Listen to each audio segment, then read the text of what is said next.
I stood there, smiling, as the woman I idolized accepted a thunderous applause for the masterpiece I painted. And I was the one who handed her the champagne. The gallery lights were blinding, the air thick with the scent of expensive perfume and quiet money. Everyone was looking at her, at Serafina, the titan of the contemporary art world. They saw a genius at the peak of her power. I saw a thief. And as she raised her glass to toast her own brilliance, she had no idea that in less than 10 minutes, I was going to burn her entire world to the ground. The most terrifying part? This wasn't a sudden impulse. It was a promise I had made to myself 3 weeks ago, in the sterile silence of her studio, with tears streaming down my face. Tonight wasn't an ending. It was a reckoning. My journey into Serafina's orbit began like a fairy tale for a struggling artist. I was Elara, a 26-year-old painter with more talent than connections, living off instant noodles in a tiny, drafty apartment in a part of the city people politely called up and coming. My world was canvas, turpentine, and the constant gnawing anxiety of a looming rent payment. Then came the grant, a prestigious mentorship program that paired emerging artists with established masters. Getting it felt like winning the lottery. Being paired with Serafina Dubois felt like ascending to Olympus. Serafina wasn't just an artist. She was an institution. Her work hung in the MoMA, the Tate. Her interviews were cryptic, brilliant dissections of culture and form. She was in her late 50s, with a severe black bob, eyes that seemed to see straight through you, and a voice that could soothe or shatter with a single word. Our first meeting was at her studio, a sprawling converted warehouse in the meatpacking district. It was a cathedral of creativity, with soaring ceilings, white walls, and canvases bigger than my entire apartment. She glided towards me, not walked, and took my paint-stained hand in hers. "Elara," she said, her voice like velvet and smoke. "I've seen your portfolio. There's a fire in you, buried deep. My job is to give it oxygen." I was starstruck. For the first few months, it was everything I'd ever dreamed of. She gave me my own corner of the studio, access to the finest materials, and her undivided attention. She'd watch me work for hours, her head tilted, before offering a single, devastatingly insightful critique that would unlock a piece entirely. "Don't just paint the flower, Elara," she'd murmur. "Paint the ache of its wilting." She introduced me to gallery owners, critics, and collectors at exclusive dinners, where I felt like an awkward child at the adults' table. She would put a proprietary hand on my shoulder and say, "This is my protégée, Elara. She has the gift." I felt seen. I felt chosen. I mistook her investment for generosity. I mistook her ownership for mentorship. I was so grateful for the warmth of her sun that I didn't realize I was flying too close, and my wings were made of wax. The lines began to blur so subtly I didn't even notice at first. It started with ideas. I'd be sketching in my notebook, exploring a new concept, and she'd glance over my shoulder. "Interesting," she'd say, tapping a page.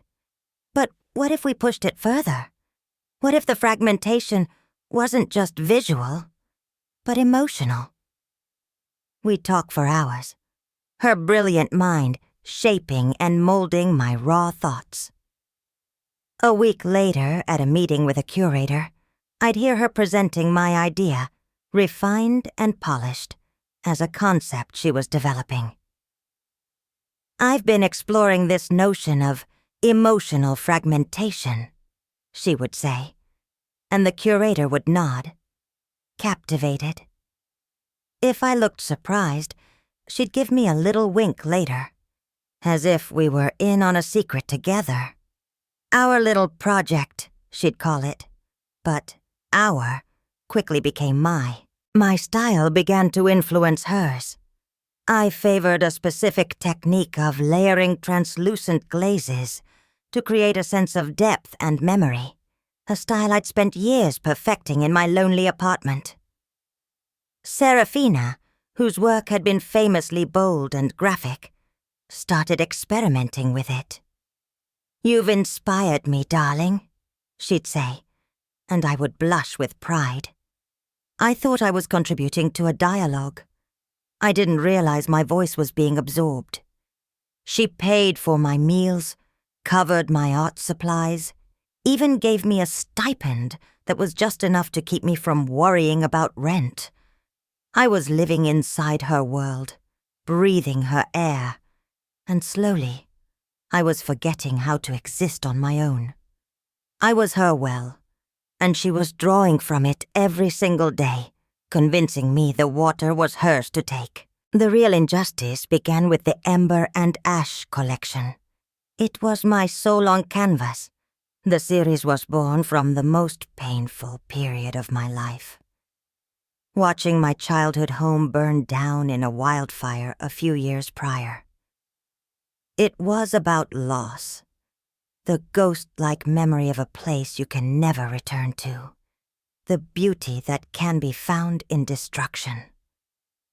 I poured every ounce of my grief and resilience into those paintings.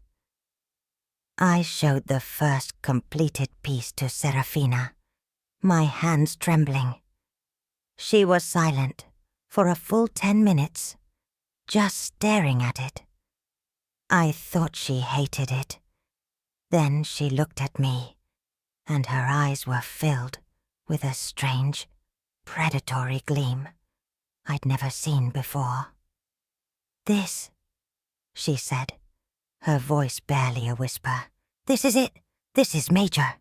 This is..." For the next 6 months, I worked obsessively, fueled by her encouragement. She cleared her own projects to focus on mine. "We need to get this right, Elara. This collection will change your life," she'd say. She pushed me harder than ever. She'd critique every brushstroke, every color choice. It felt intense, collaborative, like we were co-creating a masterpiece. But the language was always specific. Your brushwork, your vision, your story. The pronoun never shifted. I was so lost in the work, so grateful for her guidance, that I didn't see the trap being built around me. I was the architect, the laborer, and the raw material, all at once. And she was just the client, waiting to put her name on the deed.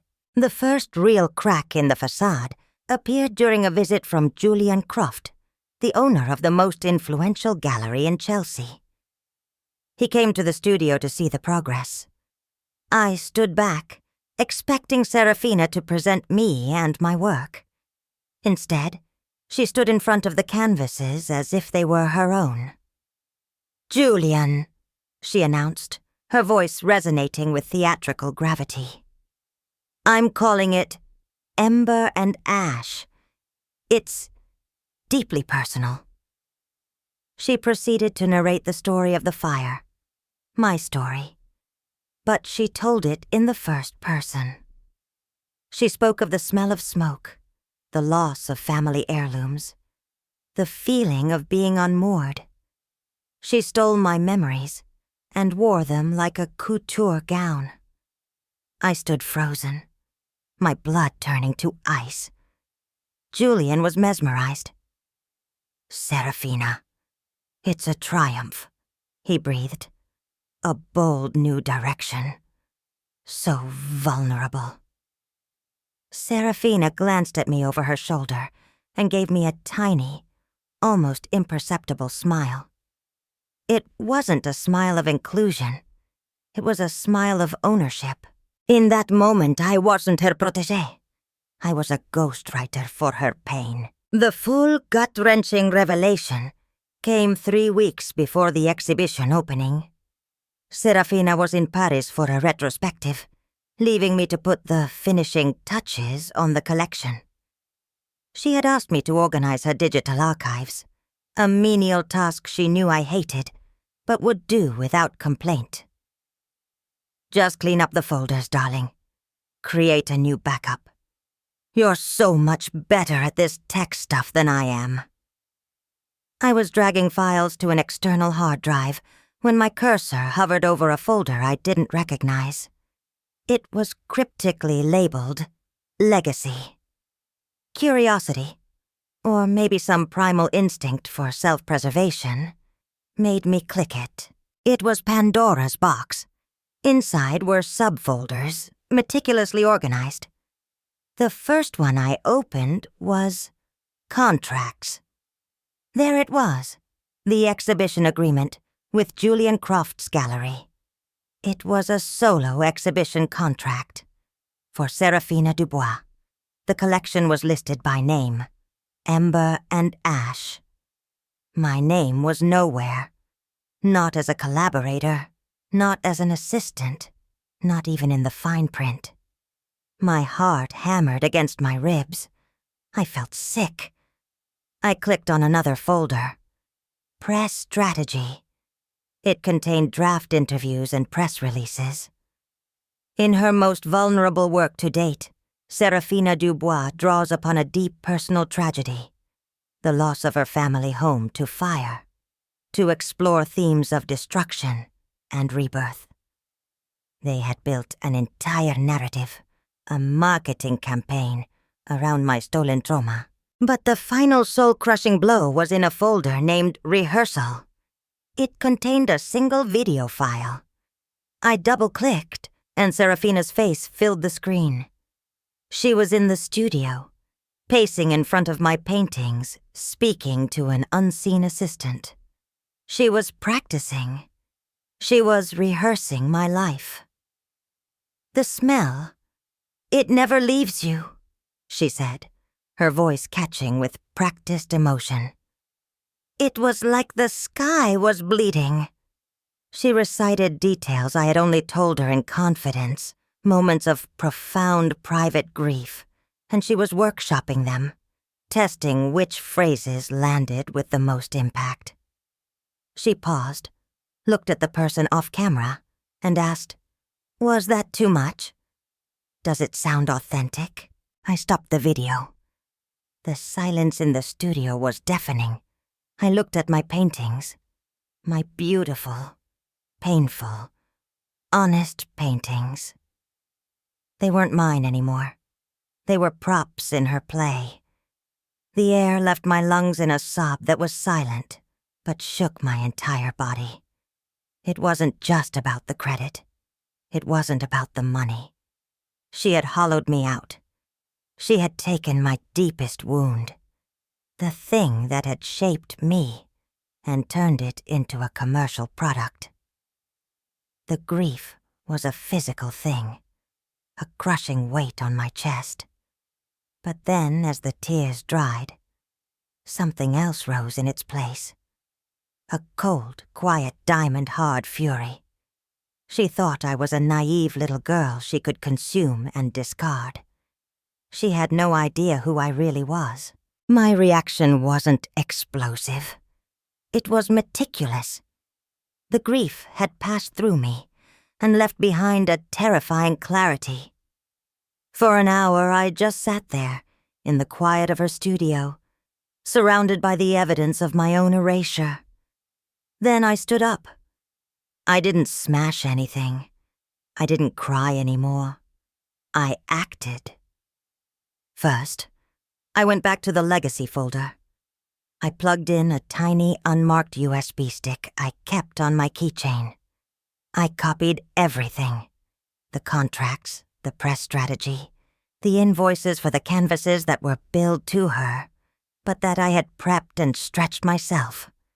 And of course, the rehearsal video. I made 3 separate backups and emailed one to a secure anonymous account I created right then and there. Then, I went back to work, cleaning up her digital archives just as she'd asked. I was a model employee, the devoted protégé. When she called from Paris that evening, her voice dripping with condescension and feigned warmth, I played my part perfectly. "How are my paintings, darling?" she asked. My paintings. The words were a slap in the face, but I kept my voice even, light. "They're looking incredible, Serafina. The lighting in the studio is just perfect on them today." I could hear the smile in her voice.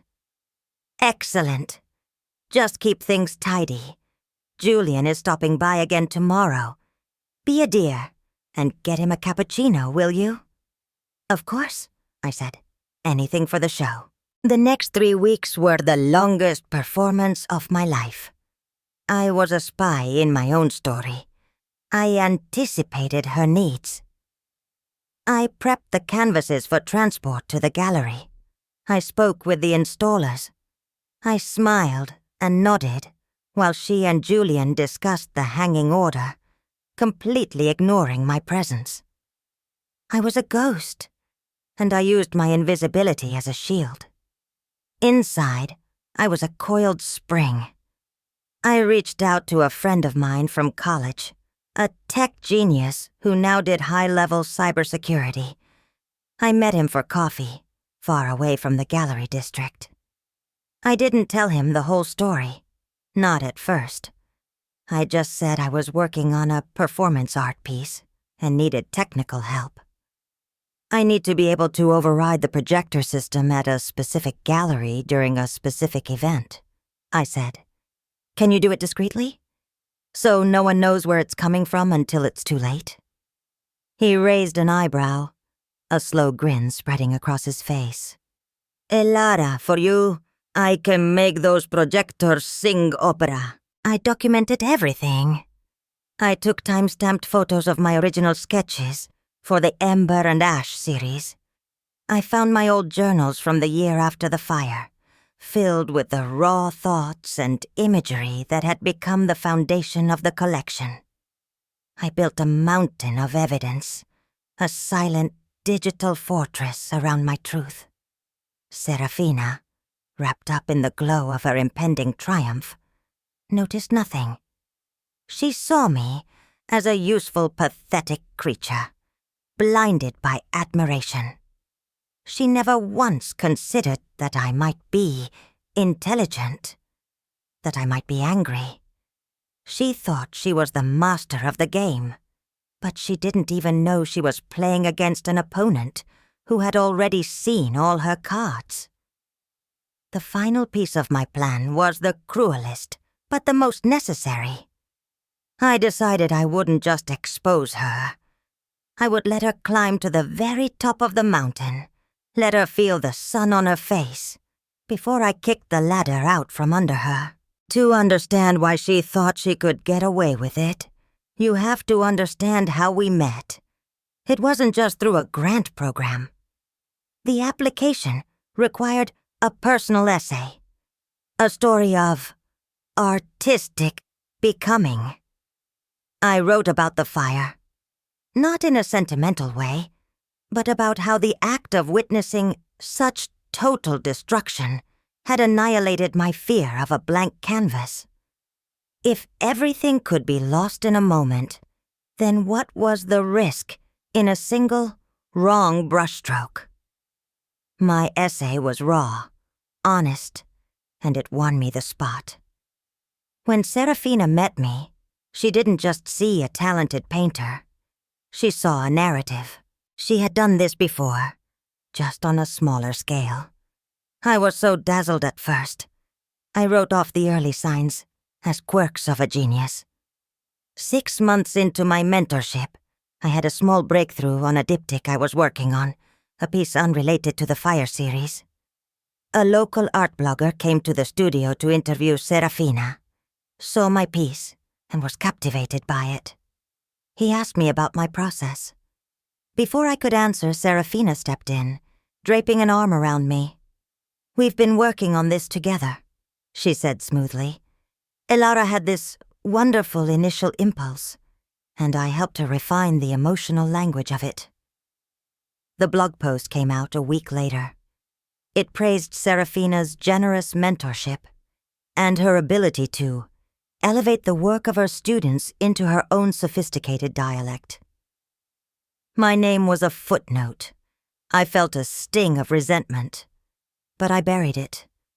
She was Serafina Dubois. Who was I to question her? She was giving me an opportunity. I told myself to be grateful. This was her pattern. She wasn't a mentor. She was a colonizer of talent. She'd find young, vulnerable artists, people with immense skill but no confidence or connections. She would offer them the world, her studio, her resources, her name, and in exchange, she would drink from their well of creativity until it was dry. Then, she would move on. I learned later that the protégé before me, a brilliant sculptor from Brazil, had left New York abruptly after his first major show. The official story was that he was homesick. The rumor was that the signature piece of the show, a massive, stunning work that had been bought by a museum, was almost entirely his concept and execution. But Serafina's name was the only one on the plaque. He tried to fight it, was threatened with lawsuits and blacklisting, and eventually, he just disappeared from the art scene. She preyed on our insecurity, on our desperate need for validation. She knew that a young artist would rather accept a sliver of reflected glory than risk being cast out into the cold. My mistake was that my story, the fire, was too good for her to resist. It wasn't just a clever technique she could absorb. It was a powerful, marketable tragedy. She saw the potential for a career-defining comeback. Her own work had been growing stale. Critics had started whispering that she was repeating herself. Ember and Ash wasn't just a collection of paintings for her. It was her resurrection. And she was willing to sacrifice me on the altar of her own legacy. The stipend she gave me wasn't generosity. It was an investment. The dinners weren't networking. They were displays of her latest acquisition. Me. She didn't think I'd fight back because the others hadn't. She assumed my gratitude was a leash. She had no idea it was a tripwire. The night of the gallery opening was a masterpiece of performance, both on the walls and on the floor. The space was packed. Art world royalty, critics from major publications, wealthy collectors with checkbooks at the ready. They were all there. The Ember and Ash collection was breathtaking, if I do say so myself. Hung against the stark white walls, under the precise gallery lighting, the paintings vibrated with a raw, sorrowful energy. My sorrowful energy. I moved through the crowd, a glass of untouched champagne in my hand, playing the part of the devoted, silent assistant. I smiled. I made eye contact. I accepted condescending pats on the arm from people who thought I was just the hired help. Serafina was holding court in the center of the room, radiant in a severe black dress. She was magnetic.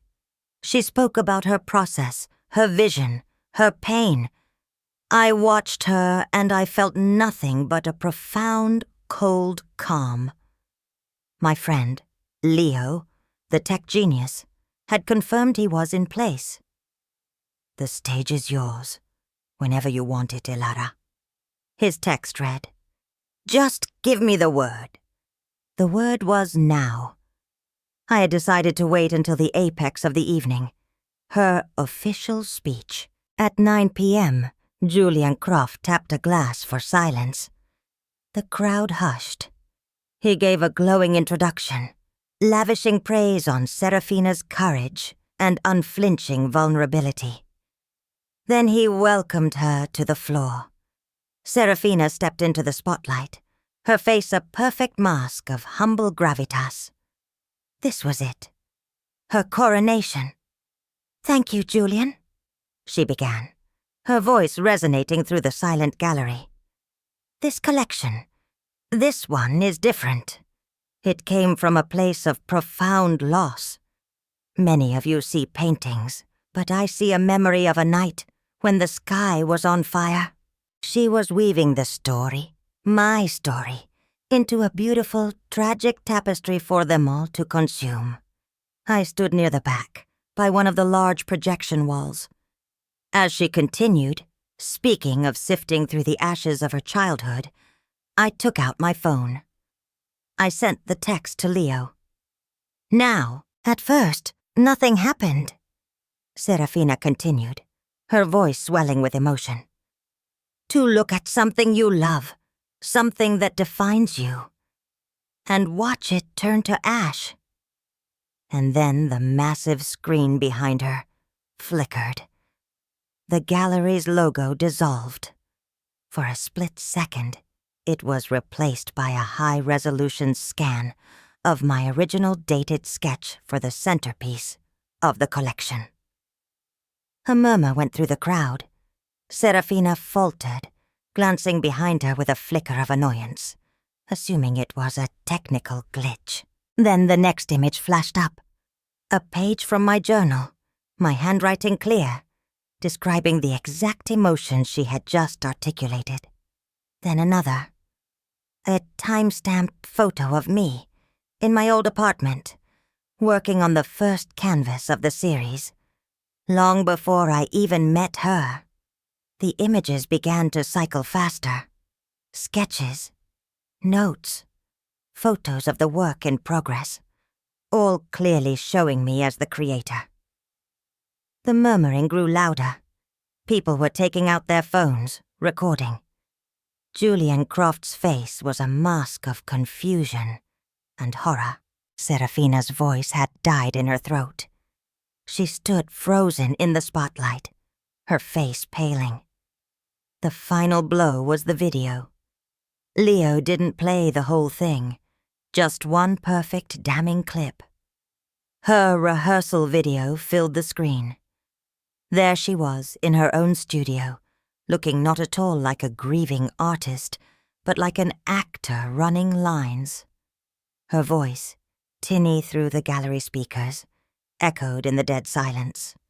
Was that too much? Does it sound authentic? The collective gasp was a physical force. It sucked the air out of the room. Every eye was now on her. Not with adoration, but with dawning, horrified comprehension. Her mask of composure finally shattered. She looked around, desperate, her eyes landing on me. In that moment, across the crowded room, she saw me. Really saw me. And I didn't flinch. I just looked back at her, my expression calm, and I gave her a small, tight smile. And then, in the suffocating silence, I spoke, my voice clear and steady, amplified by the microphone I had planned for a gallery assistant to hand me. The word is authentic, Serafina, and the story, like the paintings, is mine. The aftermath was chaos. A tsunami of whispers erupted into a roar of conversation. Phones were out. People were tweeting, live streaming the fallout. Julian Croft, his face ashen, was trying to get to Serafina, who looked like a statue cracking from the inside out. Critics were huddled in corners, their expressions a mixture of shock and salacious glee. They smelled blood in the water, a scandal far more interesting than any art review. I didn't stay to watch the full implosion. I had done what I came to do. I set my champagne glass down on a nearby pedestal, turned, and walked out of the gallery. The cool night air felt like my first breath of freedom. My phone started exploding before I even reached the corner. Text from Leo. Holy sock. You did it. Messages from artists I barely knew. Is it true? Standing with you. The art world is a small, incestuous village, and news travels faster than light. By the next morning, my name and face were on every major art blog, every culture site. The headlines were brutal. The ghost in the machine. Serafina Dubois accused of plagiarism in shocking gallery exposé. Art world icon's personal tragedy, a stolen narrative. Serafina's camp issued a frantic, clumsy statement claiming it was a misunderstanding, a deeply collaborative project, and that I was a troubled young artist seeking to exploit her fame. But the evidence was too damning. The video of her rehearsing my pain went viral. It was undeniable. Julian Croft's gallery, in a desperate act of damage control, postponed the exhibition indefinitely and pulled all of Serafina's work from their back room. The collectors who had pre-purchased pieces from the show immediately pulled their offers. My life, on the other hand, became a whirlwind. I was inundated with requests for interviews, for statements. A high-powered intellectual property lawyer reached out and offered to represent me, pro bono. This isn't just about your paintings, Ms. Vance, she told me over the phone. This is a landmark case about artistic integrity and exploitation in a power-imbalanced relationship. We filed an official cease and desist, followed by a lawsuit demanding full credit and the return of my work. But the future was and still is an open question. The art world loves a scandal, but it's also deeply conservative and reveres power. Some galleries, afraid of the association, wouldn't touch me. Other, more progressive curators saw an opportunity.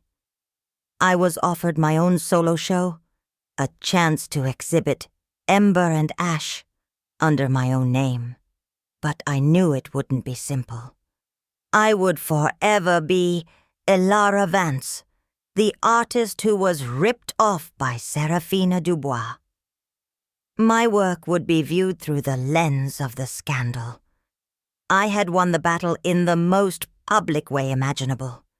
But the war for my own identity as an artist, separate from her shadow, was just beginning. It was a terrifying, uncertain, and utterly liberating reality. For the first time, my future, whatever it held, was entirely my own. Looking back, the lesson I learned has nothing to do with paint or canvas. It's about the insidious nature of gratitude. I was so thankful for the opportunity Serafina gave me that I allowed myself to become invisible. I let her edit my personality, my style, and eventually, my very history, because I thought I owed her. I believed her power validated my existence. But that's not mentorship. True mentorship is about giving someone the tools and the confidence to build their own house, not inviting them to live in the basement of yours. My story, my pain, my creative spark, that was my capital. It was the most valuable thing I owned, and I gave it away for free because a powerful person told me I should be grateful for the attention. The Ember and Ash collection came from the deepest part of me, and its power was its authenticity. When Serafina tried to steal it, she didn't understand that she couldn't just steal the product. She had to steal the source. Her fatal mistake was believing that my trauma was a costume she could wear. She underestimated the fire, not the one that burned down my house, but the one that it ignited in me.